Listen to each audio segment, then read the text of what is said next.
sommet de la CEDEAO, beaucoup avaient prédit l'apocalypse sur la Guinée. Finalement, il n'y a pas eu de sanctions. Première réaction sur les premières conclusions de la CEDEAO. Nous avons noté une prise en compte du contexte guinéen, ce que nous avons toujours sollicité. Et nous avons remercié les chefs de l'État sortant, le président ghanéen qui n'a ménagé aucun effort pour être à l'écoute des différentes délégations guinéennes qui sont arrivées. Et nous avons salué aussi l'effort du président du CNRD, le colonel Mamadi Doumbouya, qui a maintenu le fil du dialogue avec ses pairs de la CEDEAO. Et il faut aussi saluer l'effort du ministre des Affaires étrangères et du Premier ministre qui ont œuvré, chacun en ce qui les concerne, pour que d'abord les Guinéens se retrouvent ici, autour de la table, et qu'on essaye de poser les problèmes qui minent encore la cohésion nationale sur ces questions-là. Et donc c'est un effort de pédagogie, c'est un effort d'explication qui doit se poursuivre avec les nouvelles autorités de la CEDEAO pour permettre de dissiper les derniers points de malentendu. Et justement, est-ce qu'on ne peut pas dire que c'est justement ces efforts consentis qui ont abouti à ce résultat? Incontestablement, ça fait bouger les lignes et c'est pour ça que la CEDEAO, dans sa résolution, a noté avec satisfaction cette ouverture du dialogue présidée par le Premier ministre. Et donc, il faut qu'on continue d'encourager les différents acteurs qui sont impliqués dans le renforcement du dialogue interguinéen, le ministre de l'administration du territoire, le chef de l'État lui-même, le Premier ministre et tous les acteurs de l'ombre qui travaillent pour que les Guinéens finalement essaient d'inventer des mécanismes nouveaux de résolution de leur contradiction. Et donc ça, c'est quelque chose que la CEDEAO encourage dans un monde qui est aujourd'hui sous la crise ukrainienne. Si les Africains montrent par l'exemple qu'ils sont capables de résoudre le problème par le dialogue, je pense que c'est quelque chose qu'il faut encourager. Et c'est pour cela que nous invitons les acteurs politiques guinéens, les acteurs de la société de notre pays, de la société civile, pour qu'ils acceptent en toute responsabilité d'être autour de la table et d'essayer de trouver des solutions là-bas. D'abord entre nous. Si on ne montre pas notre capacité de transcender les émotions, de transcender les divergences et d'être là en toute responsabilité pour donner la chance au dialogue de s'imposer comme mécanisme de résolution de crise, alors on aura échoué. Il faut que cela soit pour que les Guinéens tournent le dos à la confrontation et au conflit qui ont miné la cohésion nationale, qui ont miné la confiance entre les acteurs politiques. Il faut que les choses changent et nous nous employons à ça et nous n'aménagerons aucun effort pour arriver à rassurer et à convaincre les uns et les autres. Oui, effectivement, on sait que les clivages sont énormes, les suspicions aussi. Par quelle manière allez-vous faire? On sait que déjà le dialogue qui a été enclenché, il y a déjà une partie de la classe politique, de la société civile également, qui commence à réfréner un peu. Comment est-ce que, par quelle pédagogie vous entendez vous employer pour convaincre tous ces acteurs-là à venir autour de la table et suivre cette dynamique? Il faut aller avec humilité et continuer l'effort de transparence. Je pense que c'est normal que tout cela arrive, qu'il y ait de la suspicion.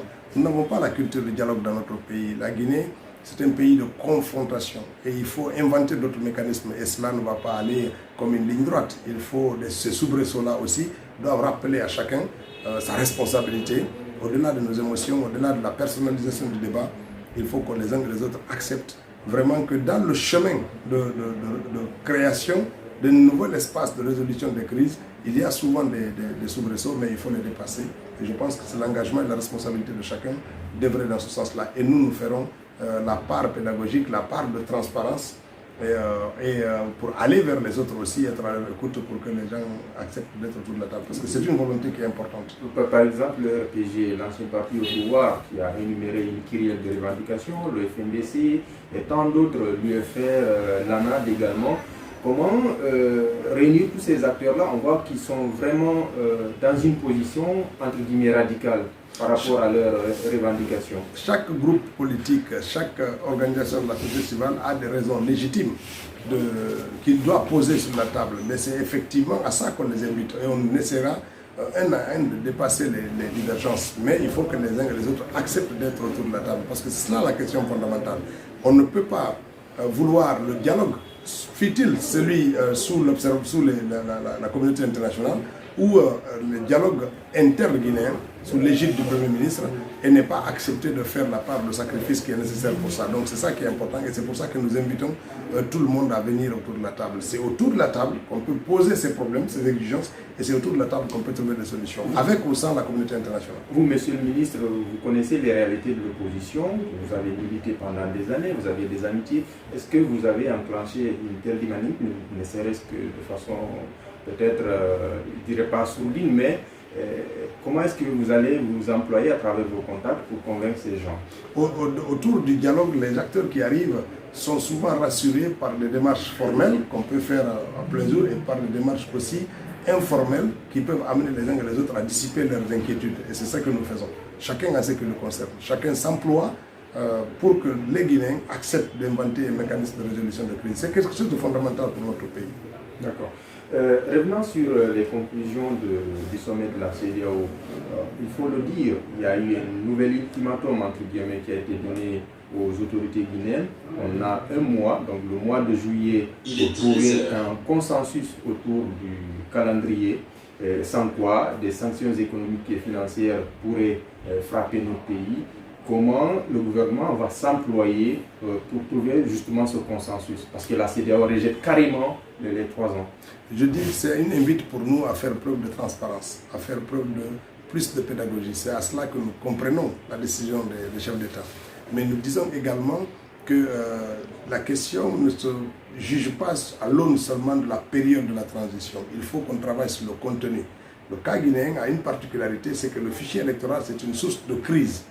Des 12 dernières années, notre système, notre pays a été en crise permanente par rapport à ça. Et il faut dépasser cette crise-là. On ne peut arriver à ce dépassement lorsqu'on ne focalise pas la transition sur la durée. Il faut qu'on travaille sur le contenu pour ne pas différer les problèmes d'aujourd'hui à la prochaine génération de dirigeants. Et donc, il faut absolument qu'on arrive à convaincre la CEDEAO sur le contenu. Une fois que le contenu aura été accepté par les uns et les autres, et puis la durée s'imposera d'elle-même. Et les gens comprendront que les 36 mois édictés ne sont pas superflus.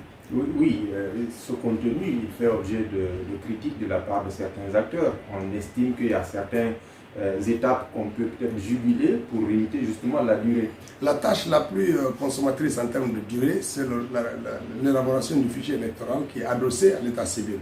C'est ce qui garantit son authenticité et sa durabilité dans le temps. Ce fichier électoral-là, il peut consommer en moyenne 24 mois. C'était 24 mois au cours desquels on peut faire les autres activités aussi. Donc on peut paralléliser beaucoup d'activités pendant cette période-là, mais c'est une période qui est minimale pour atteindre cet objectif d'élaboration du fichier d'état civil. Donc pendant ce temps, on peut faire le toilettage institutionnel, on peut faire le toilettage constitutionnel et législatif pour notre pays, et puis après il restera 12 mois pour dérouler le reste du calendrier électoral. Je pense que ce n'est pas quelque chose de superflu. D'accord. Il y a eu également la nouvelle nomination du nouveau médiateur, l'ancien président béninois Boni Yayi. Comment le gouvernement accueille cette décision? Nous avons pris acte de cela, et tout en rappelant que, encore une fois, c'est les acteurs guinéens qui doivent apporter la solution par leur volonté et leur responsabilité de régler les questions qui se posent dans notre pays. Les acteurs internationaux, comme leur nom les appelle, ce sont des facilitateurs. Ça veut dire qu'ils viennent s'appuyer sur des personnes qui ont la volonté d'aller de l'avant. Tant que cette volonté ne se retrouve pas entre les Guinéens, les solutions extérieures seront juste du saupoudrage, ça n'apportera pas de l'efficacité. Nous avons déjà vécu ça dans le passé. Il faut que les Guinéens aient la volonté de changer leur mécanisme de résolution de crise, de changer leur volonté et leur responsabilité, en toute responsabilité pour permettre au pays d'aller de l'avant. D'accord. Est-ce que à date, il y a une mission de ce médiateur qui est attendue? Non, il n'y a rien qui est annoncé dans ce sens-là. Mais il faut aussi rappeler que nous, ce n'était pas la personne qui a posé problème. On n'a jamais communiqué en disant qu'on ne veut pas de M. Chambas, donc il faut saluer les efforts au sein de cette organisation sous-régionale. Mais ce n'est pas la personne de Chambas ou de qui posait problème. C'est que nous avions dit à l'époque, et le communiqué du CNRD et du gouvernement en font foi, c'est que nous disions que la crise n'était pas au point d'exiger la présence de la communauté internationale à notre chevet et qu'il fallait encourager les Guinéens à se retrouver autour de la table. Et c'est cet effort que le gouvernement a fait et qui a permis cette première journée de dialogue qui s'est ouverte ici malgré les critiques qui sont arrivées, dont il faut en tenir compte pour que le dialogue puisse se poursuivre. Justement, quelle va être la prochaine étape? On a vu le Premier ministre qui avait demandé aux acteurs de lui faire des propositions qui lui sont parvenues vendredi, si je ne me trompe pas. D'autres acteurs avaient suggéré de prendre en compte leurs interventions au cours de l'ouverture du dialogue. Quelle va être la suite? Le Premier ministre donnera le calendrier et le rythme qui va être poursuivi dans les prochains jours. D'accord. Dernière question. Monsieur Oumbalo, le dirigeant Bissagé, est le nouveau président de la CEDEAO, de la conférence des chefs d'État. Comment est-ce que vous voyez sa présence au sein de l'institution? Il est en train de marquer l'histoire de son pays. Il faut rappeler que c'est la première fois que la Guinée-Bissau se retrouve à la tête de l'organisation sous-régionale. C'est quelque chose de bien. Ça montre quand même que le pays a fait des efforts démocratiques qui permettent au pays d'être sur la scène internationale plus respecté. Dans un passé très récent, ce n'était pas le même son de cloche qu'on entendait quand on parlait de la Guinée-Bissau, et c'est tout à son honneur. Et nous le félicitons pour cette reconnaissance de ses pairs ouest-africains. Est-ce que le fait qu'il n'ait pas échappé, qu'il ait plutôt échappé à ce putsch manqué début février, n'ait pas eu un rôle dans ce choix? Parce qu'auparavant, on sait qu'il y avait certains chefs d'État qui le jugeaient, son tempérament un peu plus fougueux, qui ne pourrait pas diriger une telle institution, qui demande quand même une certaine diplomatie. Je pense qu'il aura le temps de prouver le contraire ou d'apporter la confirmation de ceux qui font ces jugements.